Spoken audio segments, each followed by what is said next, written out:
काफ़ी बड़े स्तर पे प्लानिंग है और अयोध्या विजन 2047 हम लोगों ने किया है। उसके एक विज़न के तहत हम लोग कार्य कर रहे हैं। तो हम लोग का पर्पस है कि अयोध्या में जो भी मार्ग हैं, जो गलियां हैं, उसका चौड़ीकरण हो और मंदिर तक पहुंच, हनुमानगढ़ी तक पहुंच आसान हो। तो हम लोग एक पेंटिंग्स की व्यवस्था कर रहे हैं कि काफ़ी व्यापक स्तर पर पेंटिंग्स हो, कि एक फील होना चाहिए कि हम अयोध्या में प्रवेश कर रहे हैं। हम लोगों ने यहाँ पे मैंने बताया, हम लोगों का काफ़ी बड़े स्तर पर प्लानिंग है और अयोध्या विजन 2047 हम लोगों ने किया है। उसके एक विज़न के तहत हम लोग कार्य कर रहे हैं और उसमें कॉरिडोर्स का निर्माण किया जा रहा है। कुछ कॉरिडोर्स, 4 कॉरिडोर्स हमारे लगभग कंप्लीशन की स्टेज में है। उसके सेकेंड फेज़ में हम लोग ब्यूटिफिकेशन का कार्य भी कर रहे हैं और सिविल वर्क लगभग कंप्लीट हो चुका है और अन्य कॉरिडोर्स लगभग 4 और कॉरिडोर्स हम लोग फ्यूचर के लिए बना रहे हैं। जैसे सुग्रीव पथ देखेंगे आप, अवध आगमन पथ है, क्षीर सागर पथ है, ये अन्य कॉरिडोर्स भी हम लोग ले रहे हैं। तो हम लोग का पर्पस है कि अयोध्या में जो भी मार्ग हैं, जो गलियां हैं, उसका चौड़ीकरण हो और मंदिर तक पहुँच, हनुमानगढ़ी तक पहुँच आसान हो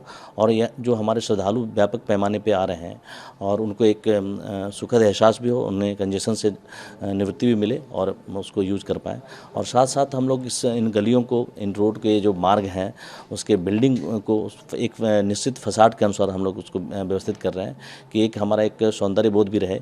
और अयोध्या में जो हमारे जो रोड्स हैं, धर्म पथ, भक्ति पथ, जन्मभूमि पथ, उसमें हम फसाड का निर्माण भी कर रहे हैं। साथ साथ जो हमारे म्यूरल्स हैं उसको भी निर्माण कर रहे हैं और जो मुख्य मार्ग हैं उस पे हम लोग गेट का निर्माण भी कर रहे हैं। जो चौराहे हैं उस पे हम लोग स्कल्पचर्स लगा रहे हैं, अलग अलग थीम बेस्ड हम लोग स्कल्पचर लगा रहे हैं और रामायण पे आधारित, राम कथा पे आधारित जो चित्र हैं उसको म्यूरल पेंटिंग के माध्यम से हम लोग उसको उकेर रहे हैं। और साथ साथ हम लोगों ने जो भी स्ट्रक्चर्स हमारे हैं यहाँ पे अयोध्या में बन रहे हैं, उसमें हम लोग प्रयास कर रहे हैं कि एक सौंदर्य का एंगल भी रहे उसको, और इसके तहत हम लोग एक पेंटिंग्स की व्यवस्था कर रहे हैं कि काफ़ी व्यापक स्तर पे पेंटिंग्स हो, कि एक फील होना चाहिए कि हम अयोध्या में प्रवेश कर रहे हैं।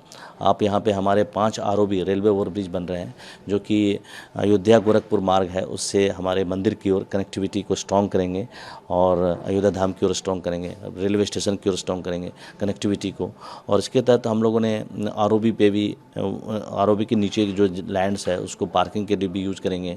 उसमें पार्क भी डेवलप किया जाएगा, उसमें फूड कोर्ट भी डेवलप किया जाएगा, साथ साथ उसमें पेंटिंग्स होगा। अभी हम लोगों ने मधुबनी पेंटिंग वारली आर्ट स्टार्ट किया हुआ है और जैसे जैसे हमारे कंप्लीशन प्रोजेक्ट्स होते जाएंगे उसमें पेंटिंग्स की व्यवस्था रहेगी और डिफरेंट फैसिलिटीज़ भी उसमें हम देंगे। तो जिस तरीके से एयरपोर्ट, बस अड्डा और रेलवे स्टेशन तीनों को एक साथ डेवलप किया गया, एयरपोर्ट का फेज़ 1 खत्म हुआ, फेज़ 2 की शुरुआत हो चुकी है लगभग, तो उसको लेकर क्या है कि इलेक्ट्रिक बसें भी आ रही हैं? नहीं, एयरपोर्ट सबसे महत्वपूर्ण है कि 821 एकड़ लैंड रिक्वायर था फेज़ 1, 2 और 3 के लिए। हम लोगों ने 100% लैंड एक्वायर कर लिया है और सबसे महत्वपूर्ण है कि 97% लैंड हम लोगों ने सहमति से प्राप्त किया है और 3% के लिए नोटिफिकेशन हम लोगों ने किया था। तो व्यापक पैमाने पर संवाद और सहमति स्थापित करते हुए कार्य किया गया था और फेज़ 1 हम लोग ने रिकॉर्ड 2 साल में लैंड एक्विजिशन से लेकर डेमोलिशन से लेकर कंस्ट्रक्शन सभी कार्य हम लोगों ने 2 साल में कंप्लीट किए हैं, जो काफ़ी बड़ी उपलब्धि रही है। और संचालन की प्रक्रिया भी स्टार्ट हो चुकी है और डिफरेंट लोकेशंस पे संचालन भी स्टार्ट हो चुका है आज की डेट में। और इसको हम लोग फेज़ 2 और फेज़ 3 के लिए भी लैंड हमारे पास उपलब्ध है। अब हम लोग फेज़ 2 और फेज़ 3 के लिए आगे बढ़ रहे हैं, जो कि टर्मिनल बिल्डिंग लगभग 50,000 स्क्वायर मीटर की फेज़ 2 की टर्मिनल बिल्डिंग होगी। तो और हम जो हमारे जो कम्युनिकेशंस और भी बढ़ेंगे। साथ साथ जो अयोध्या धाम रेलवे स्टेशन है उसके 50 से 60,000 कैपेसिटी है, वो भी स्टार्ट कर दी गई है। और रेलवे बस अड्डा जो हमारा है उसमें अभी हमारे पास और भी स्पेस है, उसको सेकेंड फेज़ में उसको डेवलप किया जाएगा। फर्स्ट फेज़ हमारा कंप्लीट हो चुका है। तो बड़े पैमाने पे स्ट्रक्चर्स हम लोग ठीक कर रहे हैं और रेलवे स्टेशन में भी फेज़ 2 के लिए स्टेट गवर्नमेंट ने 25 एकड़ लैंड रेलवे डिपार्टमेंट को दी है और उसमें फेज़ 2 का भी डीपीआर बनकर उसमें स्टार्ट की कार्रवाई होगी। तो काफ़ी बड़े पैमाने पे निर्माण जो लॉन्ग टर्म का आगे संचालित रहेगा और शॉर्ट टर्म, मीडियम टर्म के काफ़ी प्रोजेक्ट हम लोगों ने कंप्लीट कर दिए।